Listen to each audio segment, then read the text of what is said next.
اچار چھوڑ کے میرے مولا جب تشریف لائیں گے، میرے آقا جب آئیں گے تو ہوگا کیا؟ یقین سے بیٹھنا، باخدا باخدا باخدا، یہ جھولی پھیلا کے کہہ رہا ہوں، آج 13 شعبان ہے، میرے مولا کرم فرمائے، وہ خدا کچھ ایسا کر دے کہ کل رات کا جشن امام کے ساتھ بیٹھ کے مناؤ۔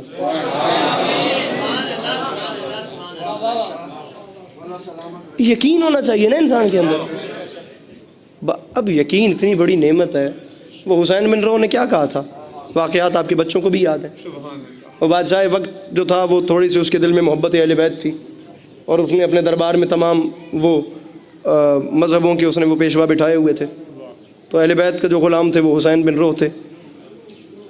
اب صورتحال کچھ ایسی تھی کہ ایک وزیر جو تھا اس کے اندر تھوڑا سا بغض اہل بیت کسی کافی زیادہ حد تک تھا، اس نے کچھ سانچے بنوائے، سانچوں میں کچھ نام گاڑ دیے، وہ سانچے اس نے پھل میں گاڑ دیے، پھل جیسے جیسے بڑا ہوتا گیا پھل میں نام بڑے ہوتے گئے۔ اس نے اگر بادشاہ وقت کو بتایا کہ تم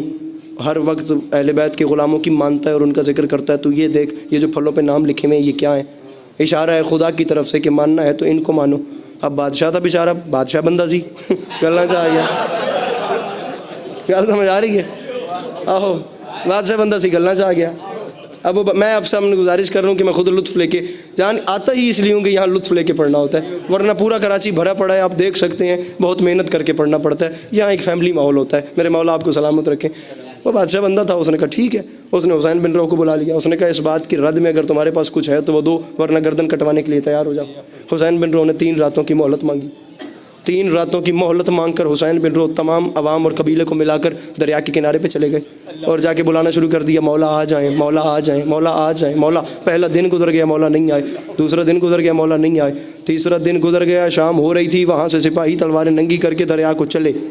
اور یہاں حسین بن رو کی اور تڑپ بڑھتی جا، مولا آ جائیں، مولا آ جائیں، مولا یہ ماجرا سمجھ میں نہیں آ رہا، سرکار تشریف لے آئیں۔ سپاہی سر پہ آ گئے، مولا نہیں آئے، سپاہیوں نے تلواریں نکال کر یہاں رکھ دیں، مولا نہیں آئے، اٹھا کر چلانے کا ارادہ کیا، چلانے کا ارادہ کیا، دریا کی لہروں سے آواز آئی، حسین بن رو میں تیرے زمانے کا امام تیری قوم سے مخاطب ہوں، جا کر اپنے بادشاہ کو بتا۔ اب یہ میرا مضمون نہیں تھا لیکن سنیے یقین کتنی بڑی چیز ہے، جا کے اپنے بادشاہ کو بتا، وہ جو وزیر ہے نا اس کے گھر کے آخری کمرے میں سب سے پہلے تو داخل ہو، میرے امام نے بتایا داخل ہوگا تو ناشپاتی کا باغ ہے، انار اور ناشپاتی یہ 2 روایات ملتی ہیں، آپ جو بھی کر لیں، آپ کو جو بھی پسند ہے آپ وہی سمجھ لیں، بات ٹھیک ہے۔ وہ باغ کراس کرے گا کہ کمرے آئیں گے، آخری کمرے میں ایک طاق ہے، طاق کے بیچ میں سانچے پڑے ہیں، پھل چھوٹا تھا اس نے پھل میں گاڑ دیے، پھل بڑا ہوتا گیا، نام نمایاں ہوتے گئے، یہ نام ہمارے نہیں، نہ یہ اس کی طرف سے اشارہ ہے کوئی۔ حسین بن رو نے جا کر بادشاہ کو بتایا، بادشاہ نے وہی کام کیا جو حسین بن رو کو میرے امام علیہ السلام نے تعلیم۔ جملہ مجھے کہ ایک منٹ آواز میری آتی رہے گی، بس آپ تسلی رکھیے گا، بالکل گھبرانے والی بات ہی نہیں ہے، آواز میری آتی رہے گی۔ اب جو میرے امام توجہ، اب جو بھی میرے امام نے تعلیم دی تھی، آواز سر جی آتی رہے گی، بس توجہ رکھیے۔ اب جو بھی میرے آقا نے تعلیم دی تھی، حسین بن رو نے بادشاہ کو وہی بتایا۔ وہ بادشاہ وقت تھا، وہ پردہ کرائے بغیر سیدھا وزیر کے گھر میں داخل ہوا، وہ جاتا گیا، باغ کراس ہوا، آخری کمرہ آیا، کمرے میں طاق تھا، طاق کے اوپر وہ سانچے پڑے ہوئے تھے، سانچے دکھتے گئے جیسے حسین بن رو نے بتایا تھا، جیسے حسین کو میرے امام نے بتایا تھا۔ گھر میں کھڑے ہوئے حسین بن رو کے سامنے بادشاہ نے وزیر کا سر قلم کر دیا۔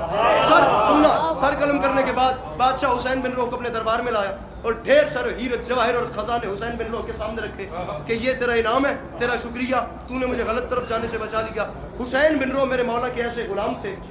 کچھ ایسے نوکر تھے، کچھ ایسے چاہنے والے تھے، عزت حسین کی قسم ہے باخدا کہ انہوں نے کہا بادشاہ تیرا یہ انعام نہیں چاہیے، اس انعام کو بھی اپنے پاس رکھ، مجھے لمحے کے لیے مہلت دے، میں ذرا دوبارہ اس دریا پہ جانا چاہتا ہوں، اپنے انہی قوم کو سب کو ساتھ لے کر۔ اب سننا، انعام وہیں پہ چھوڑا، حسین بن رو تمام عوام کو لے کر، مومنین کے قبیلے کو لے کر دوبارہ دریا کے کنارے پہ آیا، پھر سجدے میں سر رکھا، پھر استغاثہ کیا، مولا تشریف لے آئے، مولا مشکل تھی، مولا تشریف لے آئے۔ اب دوبارہ دریا کی لہروں سے آواز آئی، حسین بن رو میں تیرے وقت کا امام، پھر تو جو تیری قوم سے مخاطب ہوں، بتا مجھے کیوں بلایا،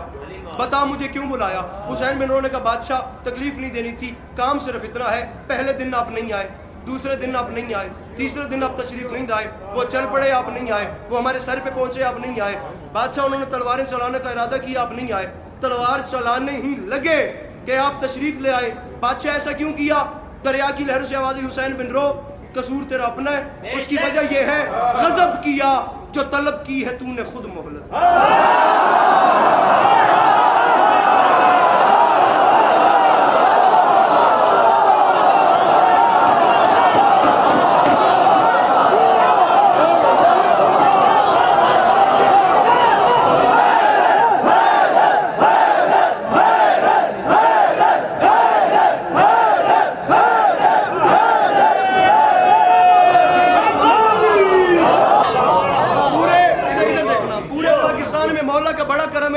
کوئی دانت کی رئی کے دانے برابر بھی اپنے اندر وہ حص نہیں بچی یا کوئی مجمع کھڑے کرنے کا شوق نہیں, لیکن سامنے ایسا چاہیے ہوتا ہے جو بات تک اس سے پہلے حسین بن رو یاد رکھی